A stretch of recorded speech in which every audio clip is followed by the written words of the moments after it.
So what's up mga idol, good morning. For today's video ay muli na naman tayo bumalik dito sa ating palay. Dahil po ay medyo natagalan ako hindi nakabisita. So 4 days na. So ayan na po yung status. May konting steam borer, hindi na yan maiwasan. So yan po, steam borer po yan. So talagang hindi tayo masero dyan. Kailangan talaga yan meron. Yan talaga pag ikaw ay magsasaka, may negative talaga. So di naman lahat perfect. So ayan na nga ang status. Halos nakalabas na lahat. Ang hindi lang naglabas yung mga ulip, bagong tanim. So tignan natin kung may dangaw. Merong tag-isa-isa.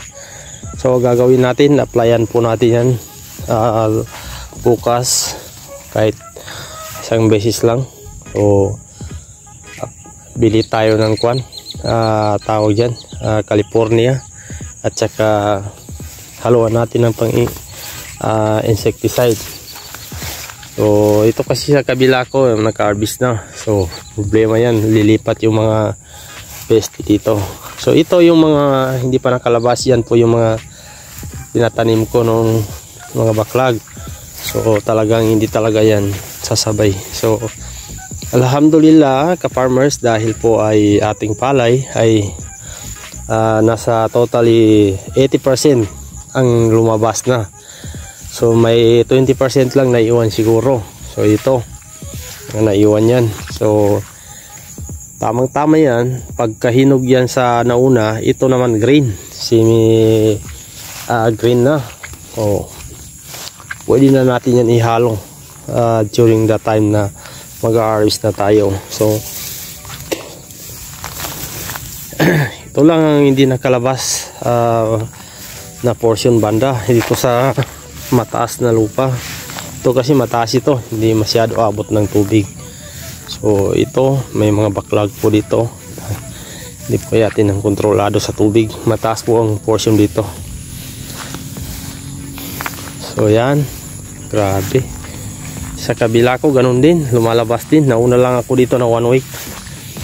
So yan, mga bagong tanim yan, yung hindi pa nakalabas, baklag yan. Yan yung mga tawag namin na ulip. So natural talaga yan na hindi sasabay dito. Yan mga ka-farmers. So grabe, talagang sulit na sulit.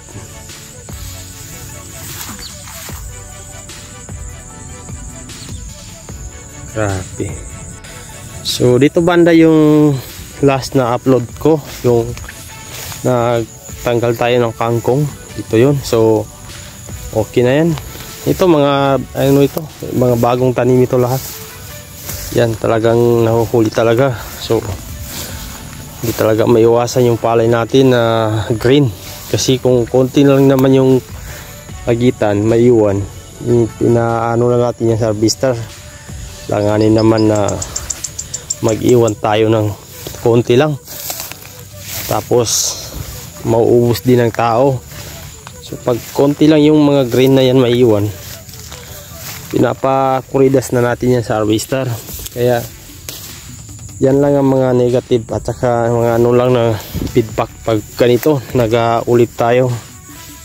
So makikita yan sa harvest, hindi nakasabay, hindi sabay yung paghinog ng palay. So meron din naman feedback kung hindi tayo mag-ulip, magtanim ng mga baklag. Sayang yung lupa, yung area. So yun, walang choice kundi taniman. Ito mga baklag yan. So kung ito total natin ito mga mahigit mga 2 sako yung makuha dito. Yan, malawak yan. So pag di natin taniman yan, sayang yung mga production makukuha natin dito. So kita nyo guys, napakalusog. So buntis pa lang yung mga unang palay yan. Nung talaga yan, halos naglabasan na lahat.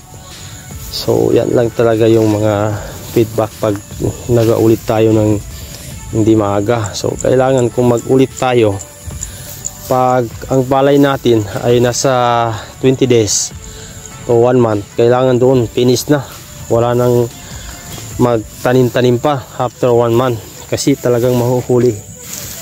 So alam ko naman talaga yan, kaso lang minsan hindi natin maiwasan yan. Pag ganahan tayo,